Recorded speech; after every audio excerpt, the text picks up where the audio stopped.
നമ്മുടെ സംസ്ഥാനത്ത് ഇന്ന് 1195 പേർക്കാണ് കോവിഡ് സ്ഥിരീകരിച്ചത്. ഇന്ന് രോഗമുക്തി നേടിയത്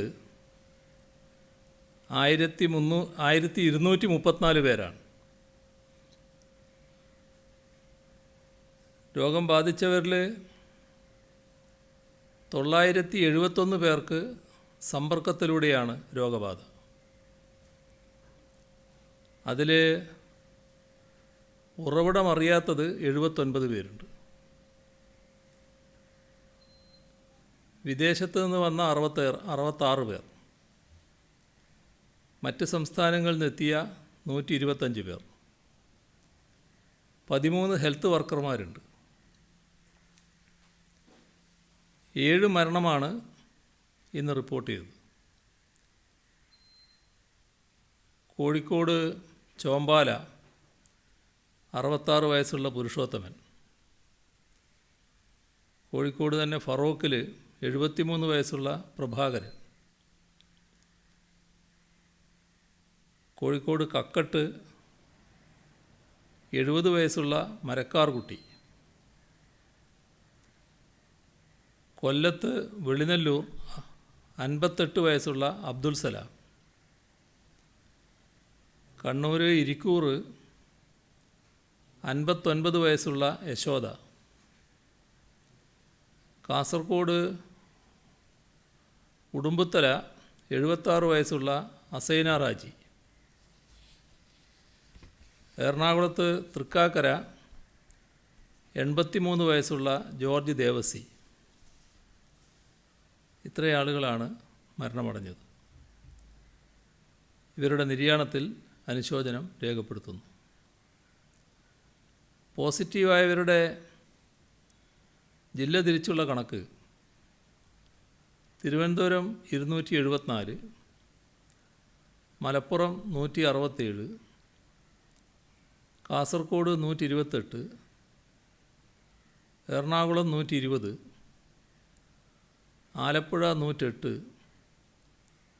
തൃശ്ശൂർ 86, കണ്ണൂർ 61, കോട്ടയം 51, കോഴിക്കോട് 39, പാലക്കാട് 41, ഇടുക്കി 39, പത്തനംതിട്ട 37, കൊല്ലം 30, വയനാട് 14. നെഗറ്റീവായവരുടെ ജില്ല തിരിച്ചുള്ള കണക്ക്: തിരുവനന്തപുരത്ത് 528, കൊല്ലം 49, പത്തനംതിട്ട 46, ആലപ്പുഴ 60, കോട്ടയം 47, ഇടുക്കി 58, എറണാകുളം 35, തൃശ്ശൂർ 51, പാലക്കാട് 13, മലപ്പുറം 77, കോഴിക്കോട് 72, വയനാട് 40, കണ്ണൂർ 53, കാസർഗോഡ് 105. കഴിഞ്ഞ 24 മണിക്കൂറിനകം 25,096 സാമ്പിളുകളാണ് പരിശോധിച്ചത്. 1,47,074 പേരാണ് നിരീക്ഷണത്തിലുള്ളത്. 11,167 പേർ ആശുപത്രികളിലാണ്. 1,444 പേരെയാണ് ഇന്ന് ആശുപത്രിയിൽ പ്രവേശിപ്പിച്ചത്. ഇതുവരെ ആകെ 4,17,939 സാമ്പിളുകളാണ് പരിശോധനയ്ക്ക് അയച്ചത്. ഇതിൽ 6,444 സാമ്പിളുകളുടെ ഫലം വരാനുണ്ട്. ഇതുകൂടാതെ സെൻറ്റിനൽ സർവൈലൻസിൻ്റെ ഭാഗമായി മുൻഗണനാ ഗ്രൂപ്പുകളിൽ നിന്ന് 1,30,614 സാമ്പിളുകൾ ശേഖരിച്ചു. അതിൽ 1950 സാമ്പിളുകൾ റിസൾട്ട് വരാനുണ്ട്. സംസ്ഥാനത്തെ ഹോട്ട്സ്പോട്ടുകളുടെ എണ്ണം 515. തിരുവനന്തപുരത്ത് ഇന്ന് സ്ഥിരീകരിച്ച 274-ൽ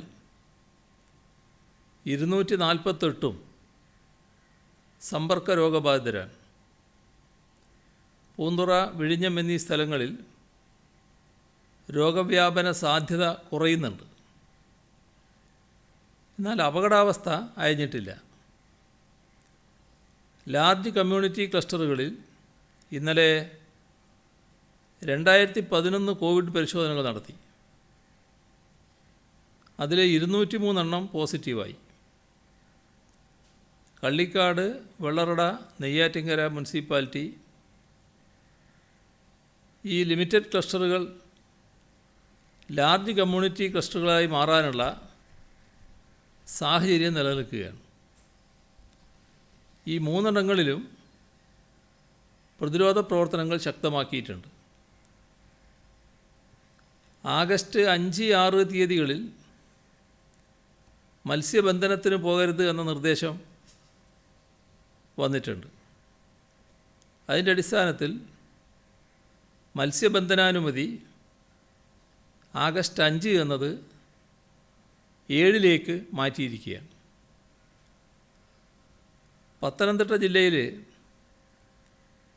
തെരുവിൽ അലഞ്ഞു നടക്കുന്ന സ്ത്രീക്കും ദന്തൽ ക്ലിനിക്കിലെ ജീവനക്കാരിക്കും രോഗം സ്ഥിരീകരിച്ചതിൻ്റെ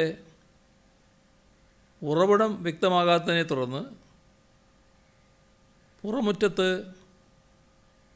ലിമിറ്റഡ് കമ്മ്യൂണിറ്റി ക്ലസ്റ്റർ രൂപപ്പെട്ടു. ആലപ്പുഴ ക്ലോസ്ഡ് ക്ലസ്റ്ററിലൊന്നാണ് ITBP മേഖല. അവിടെ കാര്യങ്ങൾ നിയന്ത്രണത്തിലായി വരികയായിരുന്നു. ഇന്നലെ പുതുതായി 35 കേസുകൾ റിപ്പോർട്ട് ചെയ്തു. ഇതര സംസ്ഥാനത്തു നിന്നും പുതുതായി വന്ന ഉദ്യോഗസ്ഥർക്കാണ് രോഗബാധ. റൊട്ടേഷണൽ ചേഞ്ച് ഓവറിൻ്റെ ഭാഗമായി ജൂലൈ 7-ന് ജലന്ധറിൽ നിന്നെത്തിയ 50 പുതിയ ഉദ്യോഗസ്ഥരിൽ 35 പേർക്കാണ് കോവിഡ് സ്ഥിരീകരിച്ചത്. ഈ 50 പേരടങ്ങിയ ടീമിനെ ജില്ലയിലെത്തിയ ഉടൻ ക്വാറന്റൈൻ ചെയ്തിരുന്നു. ഇവർക്ക് പൊതുജനങ്ങളുമായി സമ്പർക്കമുണ്ടായിട്ടില്ല. നൂറനാട് ITBP ക്യാമ്പിലേക്ക് പുതുതായി ഉദ്യോഗസ്ഥരെ അയക്കരുതെന്ന് ITBP അധികൃതരോട് ആവശ്യപ്പെട്ടിട്ടുണ്ട്. എറണാകുളത്ത് ആലുവ ക്ലസ്റ്ററിലും ഫോർട്ട് കൊച്ചി മേഖലയിലും രോഗവ്യാപനം തുടരുകയാണ്. അങ്കമാലി, തൃക്കാക്കര, എടപ്പള്ളി മേഖലകളിലും കഴിഞ്ഞ ദിവസം കൂടുതൽ പേർക്ക് കോവിഡ് സ്ഥിരീകരിച്ചു. ഫോർട്ട് കൊച്ചി മേഖലയിൽ കർഫ്യൂ പ്രഖ്യാപിച്ചിട്ടുണ്ട്. ജില്ലയിൽ 82 സ്വകാര്യ ആശുപത്രികളാണ് കോവിഡ് പ്രവർത്തനങ്ങളിൽ പങ്കാളികളായിട്ടുള്ളത്. മെഡിക്കൽ കോളേജിൽ 9 പേരാണ് ഗുരുതര ലക്ഷണങ്ങളുമായി ചികിത്സയിലുള്ളത്. ICUവിൽ ഇവർക്കാവശ്യമായ സൗകര്യങ്ങൾ ഒരുക്കിയിട്ടുണ്ട്. തൃശ്ശൂർ ജില്ലക്ക് പുറത്തുള്ള പട്ടാമ്പി ക്ലസ്റ്ററിൽ നിന്ന് സമ്പർക്ക രോഗബാധിതരാകുന്നവരുടെ എണ്ണം വർദ്ധിക്കുന്നത് ആശങ്ക ഉയർത്തുന്നുണ്ട്. പാലക്കാട് ജില്ലയിലെ ആദിവാസി കോളനികളിൽ കോവിഡ് പ്രതിരോധ പ്രവർത്തനങ്ങൾ സമയബന്ധിതമായി നടക്കുന്നുണ്ട്.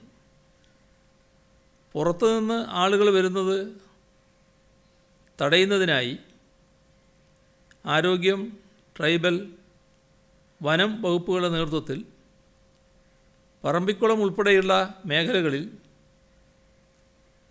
പരിശോധനയും ബോധവൽക്കരണവും നടത്തുന്നുണ്ട്.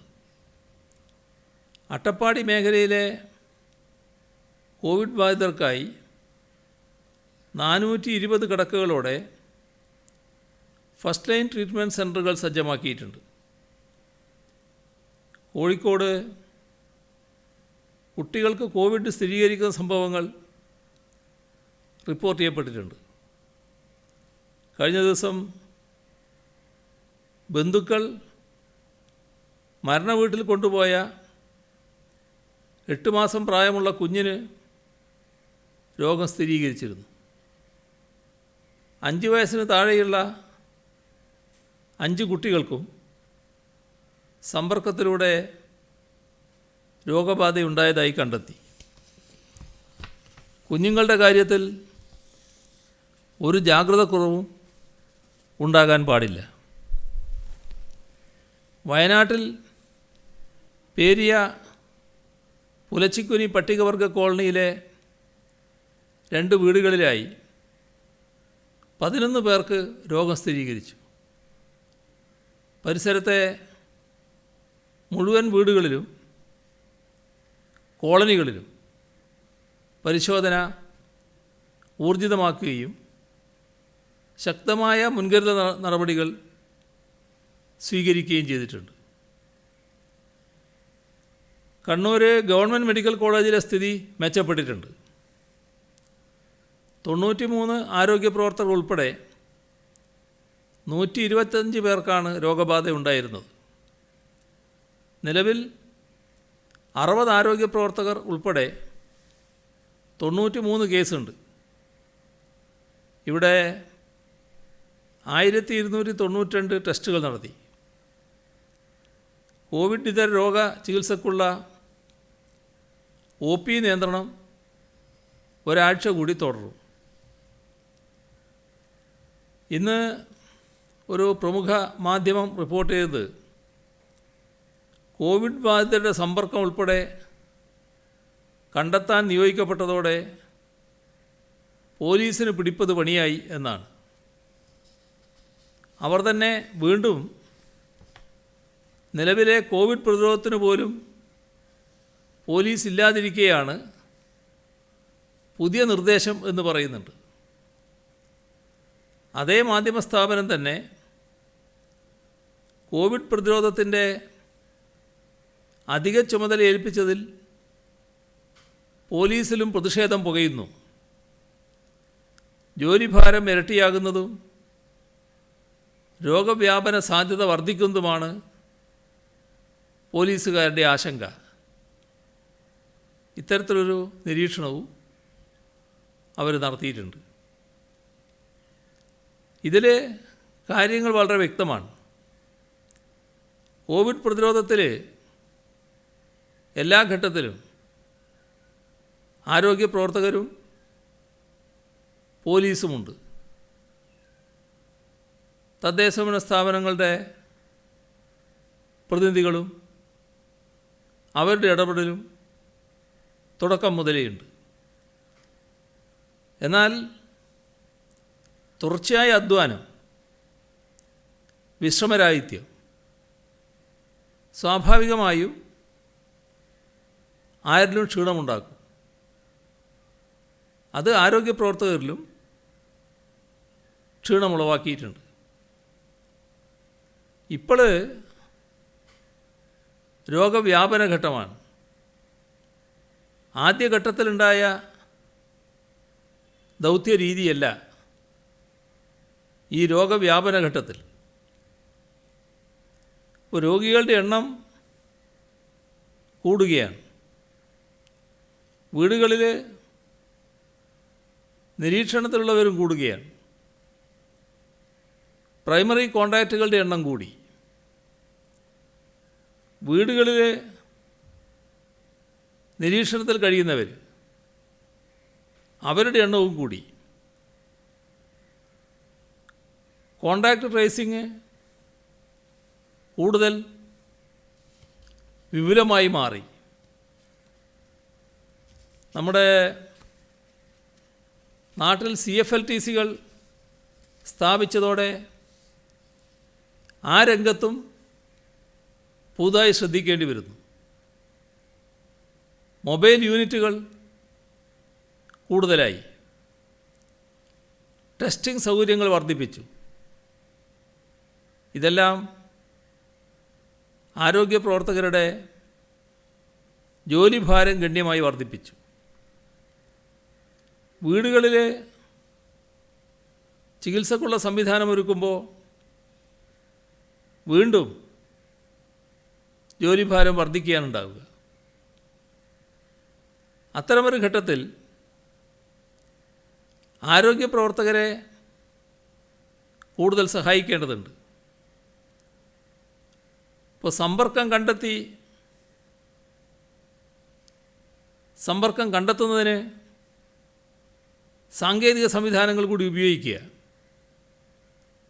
ഇതേറ്റവും ഒഴിച്ചുകൂടാത്തതാണ്. അപ്പോൾ നേരത്തെ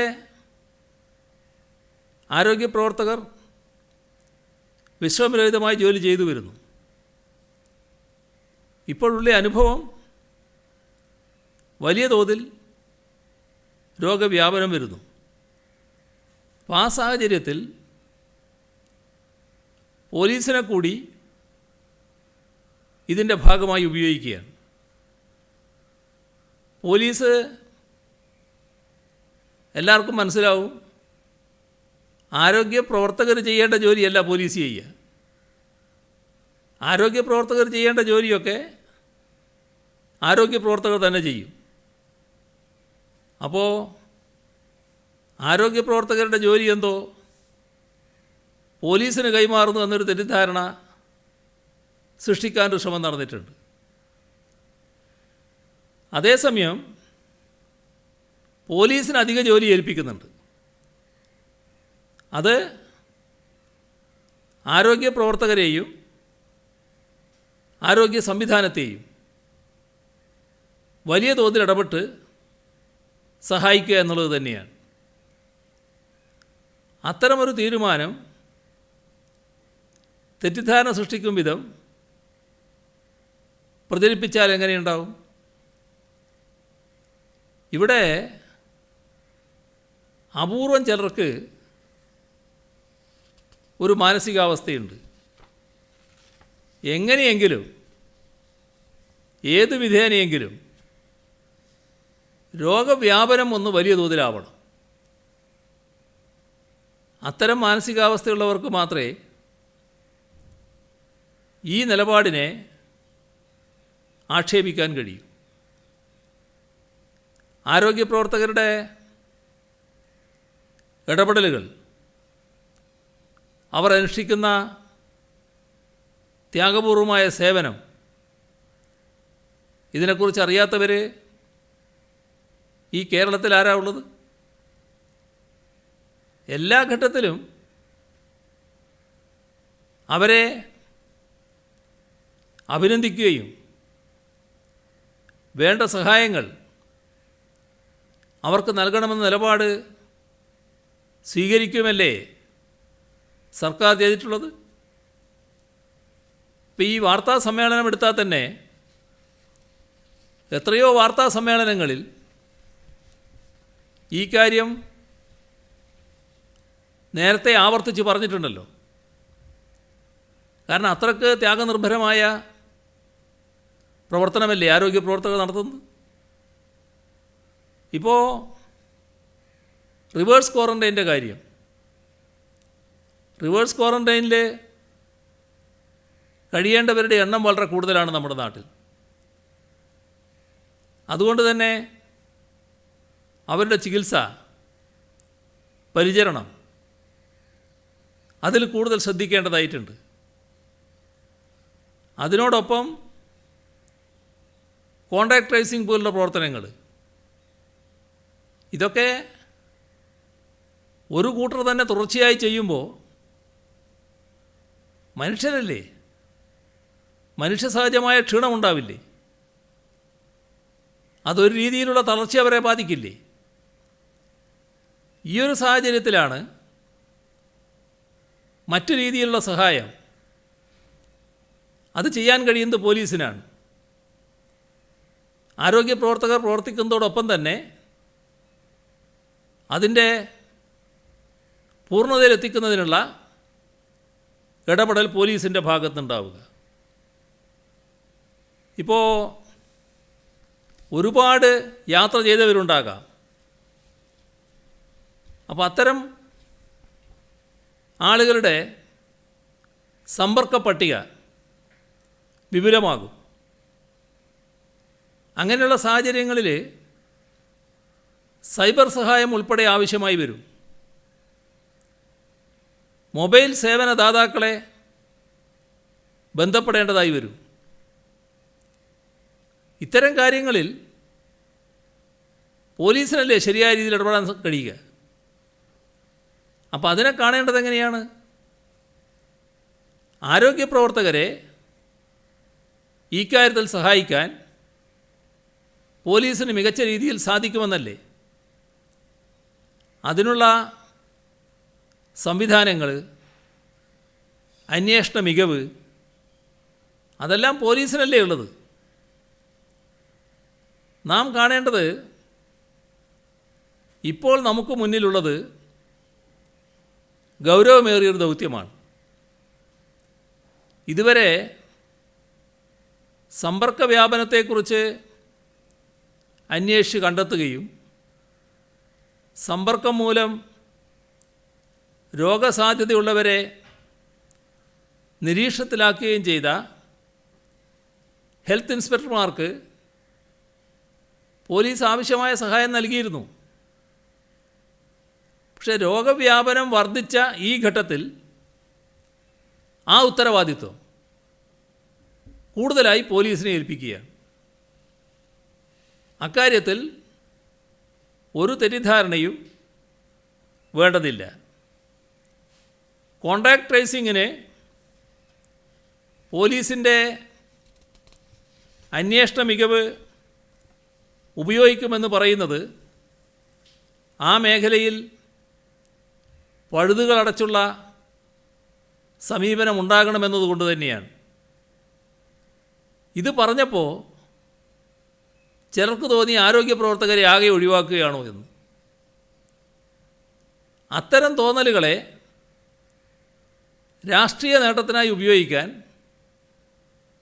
പ്രതിപക്ഷം ശ്രമിക്കുന്ന കാഴ്ചയാണ് ഇവിടെ കണ്ടത്.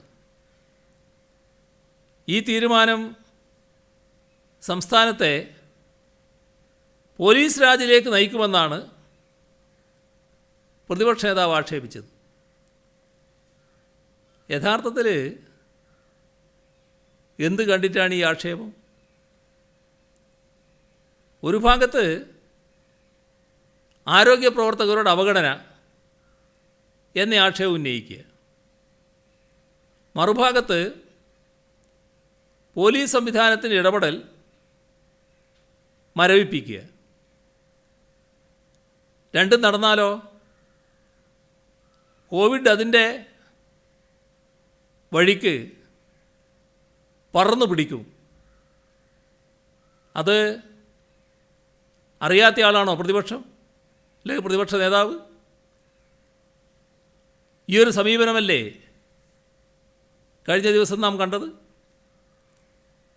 എന്തിനാണ് ഇത്തരമൊരു ഇരട്ട മുഖം സ്വീകരിക്കുന്നത്? ഇവിടെ പലതരത്തിലുള്ള പ്രതീക്ഷകൾ വെച്ച് പുലർത്തിയവരുണ്ടല്ലോ. പ്രളയത്തെക്കുറിച്ചും വരൾച്ചയെക്കുറിച്ചും സാമ്പത്തിക പ്രശ്നത്തെക്കുറിച്ചുമൊക്കെ വലിയ പ്രതീക്ഷയോടെ കണ്ട ആളുകളിൽ നിന്ന് ഇതിലപ്പുറം എന്താണ് പ്രതീക്ഷിക്കാനാവുക? ഇപ്പോൾ നമ്മുടെ കോവിഡ് പ്രതിരോധം ശക്തമായി തന്നെ മുന്നോട്ട് പോവുകയാണ്. അത് കൂടുതൽ കരുത്തോടെ മുന്നോട്ട് പോവുക, ഇതാണ് സർക്കാർ കാണുന്നത്. കേരളത്തിൻ്റെയും രാജ്യത്തിൻ്റെയും ലോകത്തിൻ്റെയും മറ്റ് പ്രദേശങ്ങളുടെയും അനുഭവം താരതമ്യം ചെയ്താൽ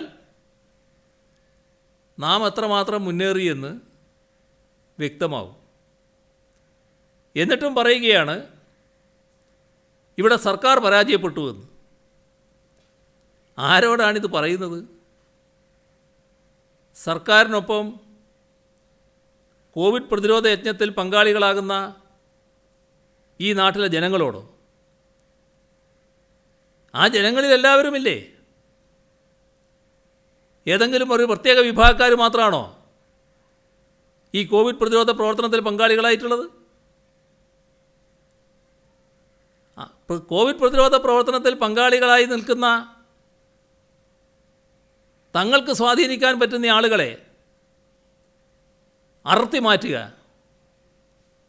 അവരിലെ വല്ലാത്തൊരു സംശയമുണ്ടാക്കുക, ആ പ്രവർത്തനത്തിൽ സജീവമാകാതിരിക്കാൻ പ്രേരിപ്പിക്കുക, അതാണോ ഈ ഘട്ടത്തിൽ ചെയ്യേണ്ടത്?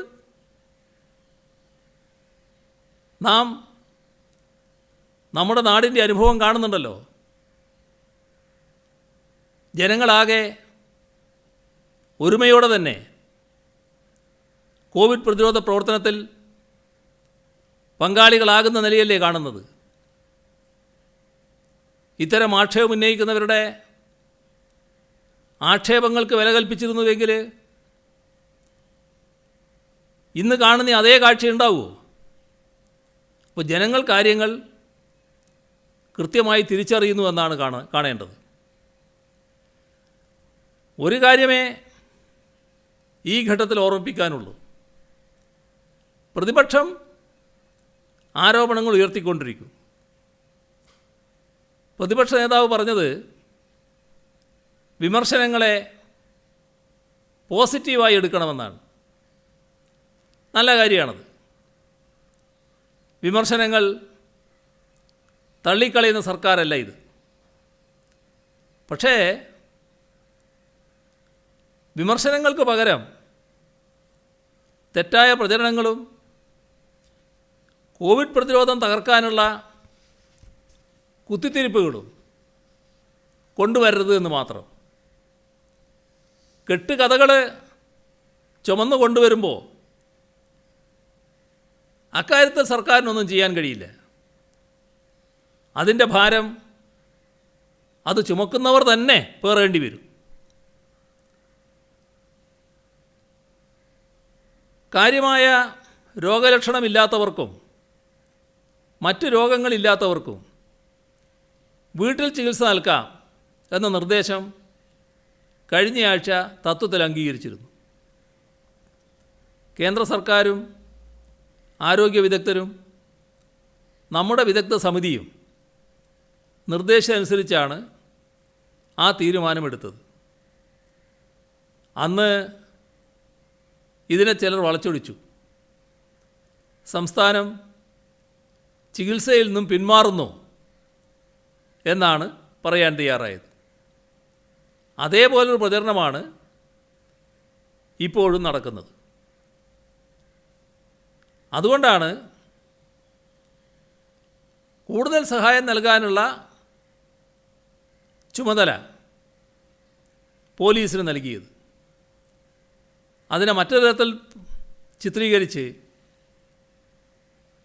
ത്യാഗനിർഭരമായ പ്രവർത്തനം നടത്തുന്ന ആരോഗ്യ പ്രവർത്തകരുടെ ആത്മവീര്യം കെടുത്താൻ നോക്കുന്നത്, അവരെ തളർത്താൻ ശ്രമിക്കുന്നത് നമ്മുടെ പ്രതിരോധ പ്രവർത്തനങ്ങളെയാണ് യഥാർത്ഥത്തിൽ തളർത്തുന്നത് എന്ന് തിരിച്ചറിഞ്ഞാൽ നന്ന്.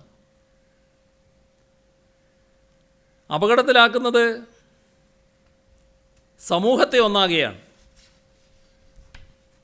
ഇത്തരം പ്രചരണങ്ങളിൽ ആരോഗ്യ പ്രവർത്തകർ വീണുപോകാതെ നോക്കേണ്ടത് നമ്മുടെ എല്ലാവരുടെയും ഉത്തരവാദിത്വമാണ്. കോൺടാക്ട് ട്രേസിംഗ് ഉൾപ്പെടെയുള്ള കാര്യങ്ങൾക്കായി സബ് ഇൻസ്പെക്ടർമാരുടെ നേതൃത്വത്തിലുള്ള ടീം പോലീസ് സ്റ്റേഷനുകളിൽ ഏർപ്പെടുത്തിയ സംവിധാനം പ്രവർത്തനം തുടങ്ങിയിട്ടുണ്ട്. കണ്ടെയ്ൻമെൻറ്റ് മേഖലകളിൽ പോലീസിൻ്റെ മോട്ടോർ സൈക്കിൾ ബ്രിഗേഡിൻ്റെ സേവനം ശക്തിപ്പെടുത്തി. ജനങ്ങൾ കൂട്ടം കൂടുന്ന ആശുപത്രികൾ, ബസ് സ്റ്റാൻഡുകൾ, കല്യാണ വീടുകൾ, മരണവീടുകൾ, മാർക്കറ്റ്, തുറമുഖം ഇവിടങ്ങളിലെല്ലാം പോലീസ് പ്രത്യേക ശ്രദ്ധ ചെലുത്തുന്നുണ്ട്.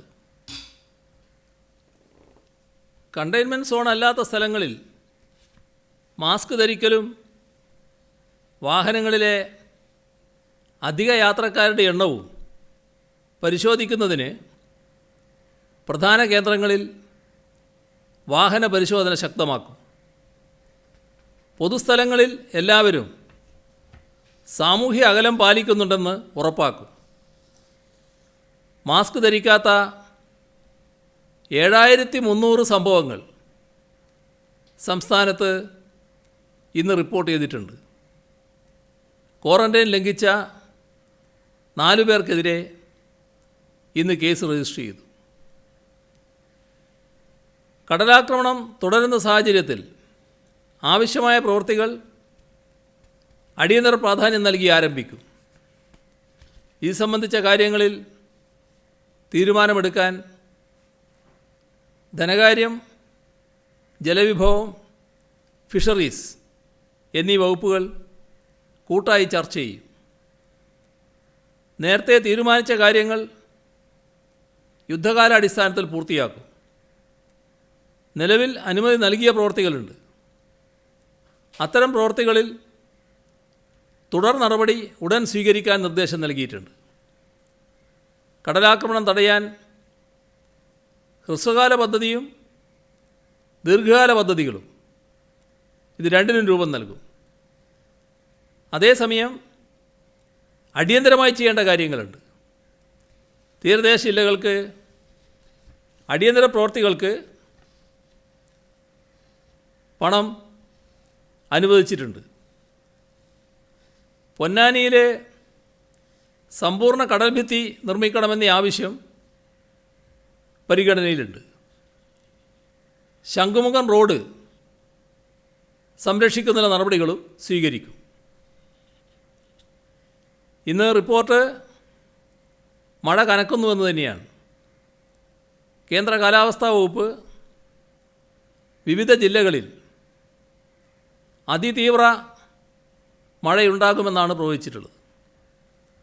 ഇടുക്കി, വയനാട്, കോഴിക്കോട്, പാലക്കാട്, മലപ്പുറം, കണ്ണൂർ ജില്ലകളിലാണ് വരുന്ന 4 ദിവസങ്ങളിൽ അതിതീവ്ര മഴയ്ക്ക് സാധ്യത.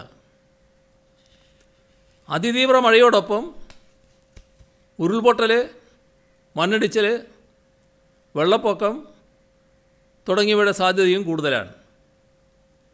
ഇത് മുന്നിൽ കണ്ടുകൊണ്ടുള്ള തയ്യാറെടുപ്പുകൾ പൂർത്തിയാക്കാൻ ജില്ലാ ഭരണ സംവിധാനങ്ങൾക്കും ബന്ധപ്പെട്ട വകുപ്പുകൾക്കും നിർദ്ദേശം നൽകിയിട്ടുണ്ട്.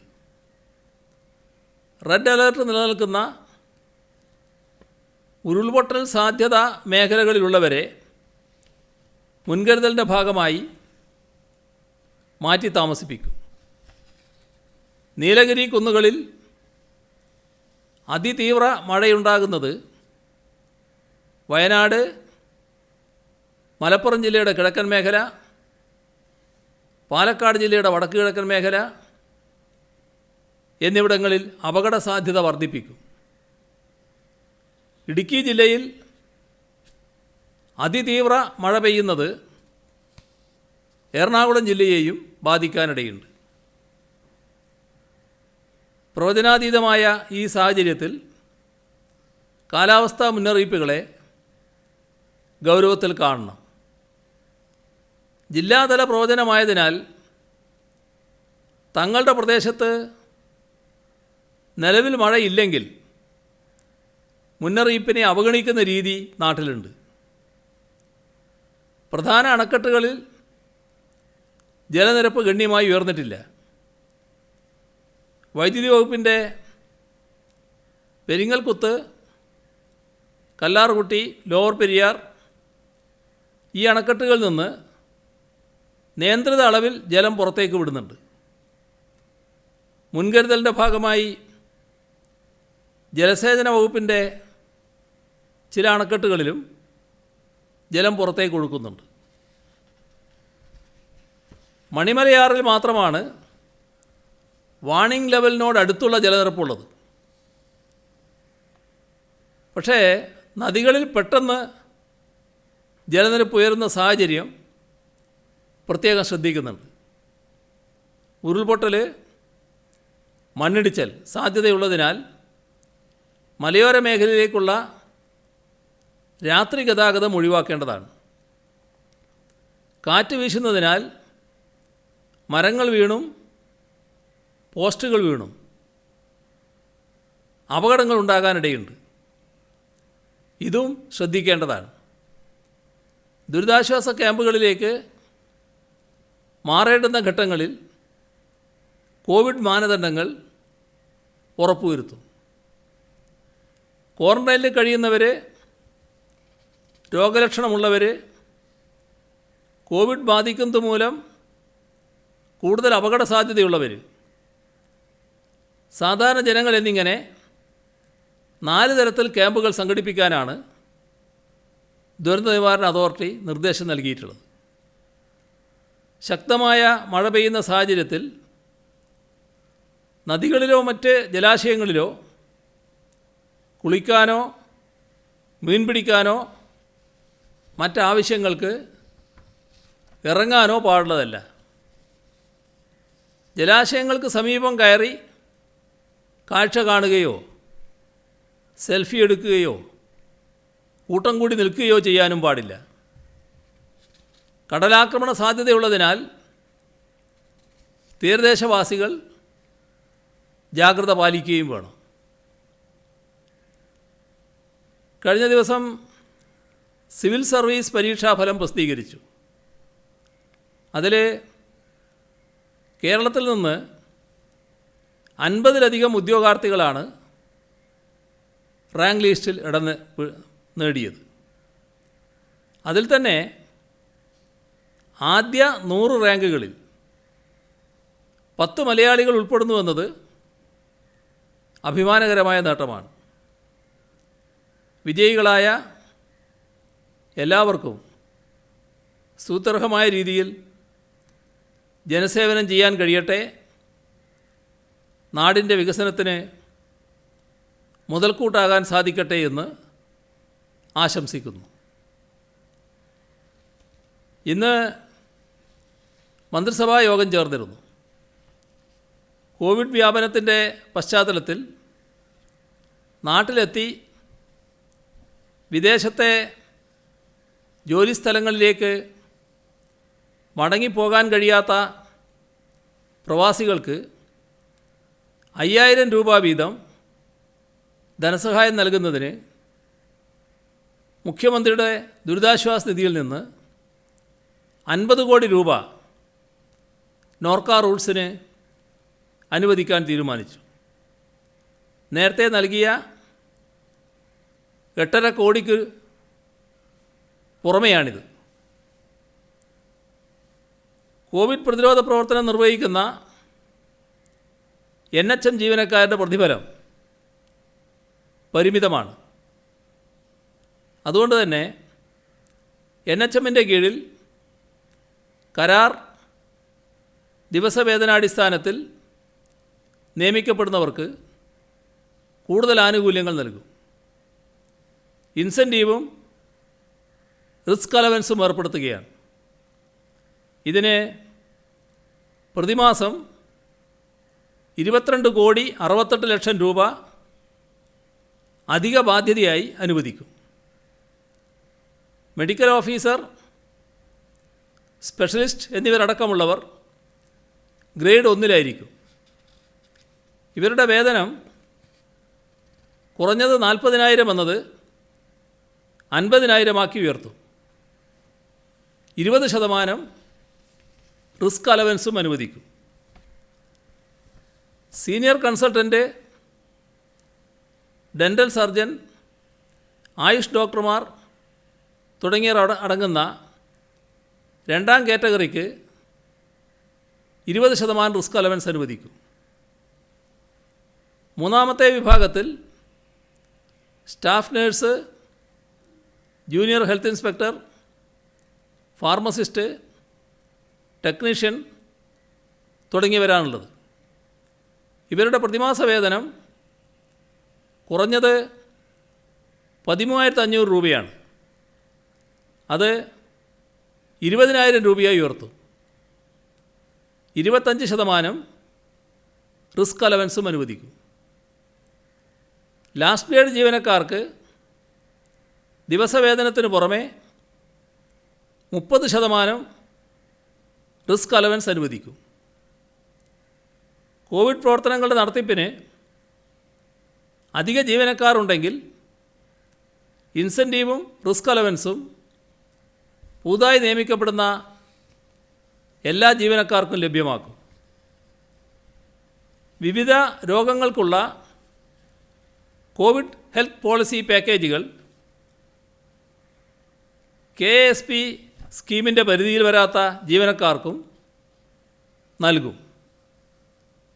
കോവിഡ് ബ്രിഗേഡിലെ എല്ലാ അംഗങ്ങൾക്കും മുഖ്യമന്ത്രിയുടെ അഭിനന്ദന സർട്ടിഫിക്കറ്റ് നൽകാനും തീരുമാനിച്ചു.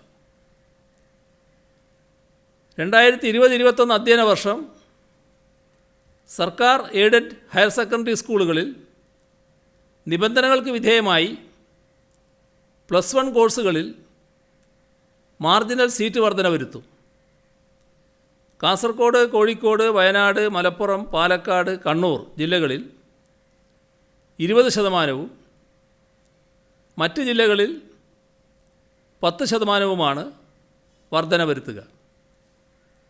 വർദ്ധിപ്പിക്കുന്ന സീറ്റുകളിൽ സർക്കാരിന് അധിക സാമ്പത്തിക ബാധ്യത ഉണ്ടാകാത്ത രീതിയിൽ നിലവിലുള്ള വ്യവസ്ഥകൾക്ക് വിധേയമായി ഏകജാലക പ്രക്രിയ മുഖേന ആയിരിക്കും പ്രവേശനം.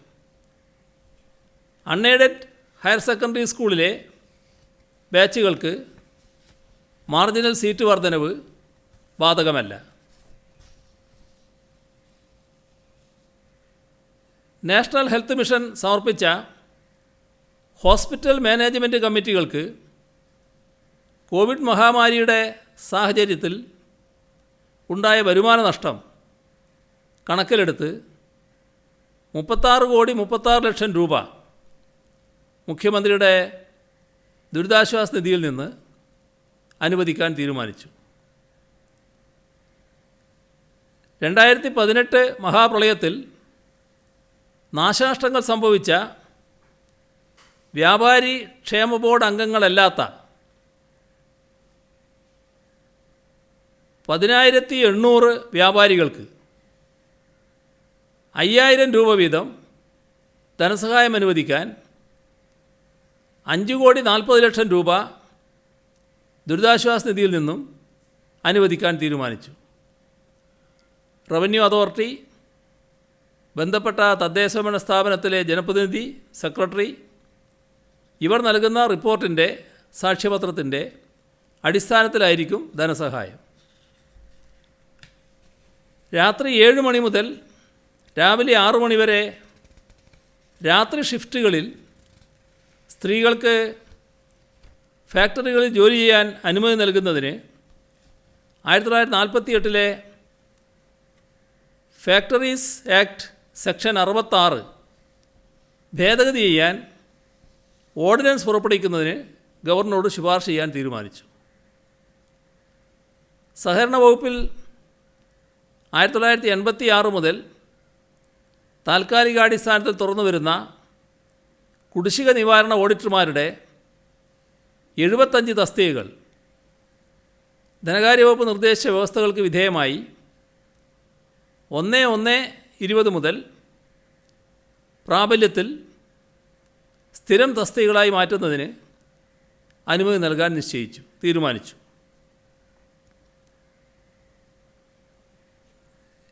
ഇനി ഉള്ളത് സഹായത്തിൻ്റെ കാര്യമാണ്. തിരുവനന്തപുരം ജില്ലാ പഞ്ചായത്ത് ആരോഗ്യ പ്രവർത്തകർക്കായി 5,000 PPE kit, 5,000 antigen test kit, മാധ്യമപ്രവർത്തകർക്കായി 1000 ഫേസ് ഷീൽഡ് എന്നിവ കൈമാറിയിട്ടുണ്ട്.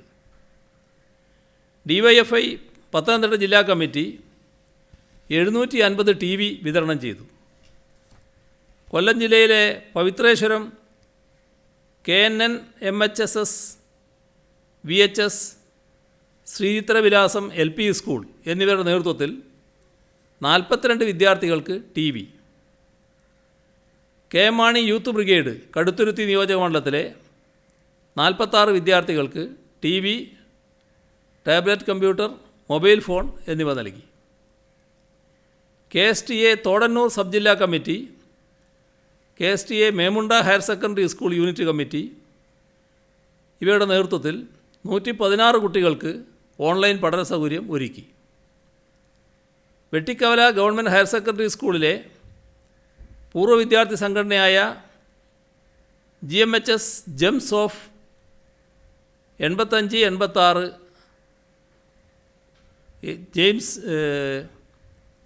GMHS ജെംസ് ഓഫ് 85 6 വിദ്യാർത്ഥികൾക്ക് TV വിതരണം ചെയ്തു.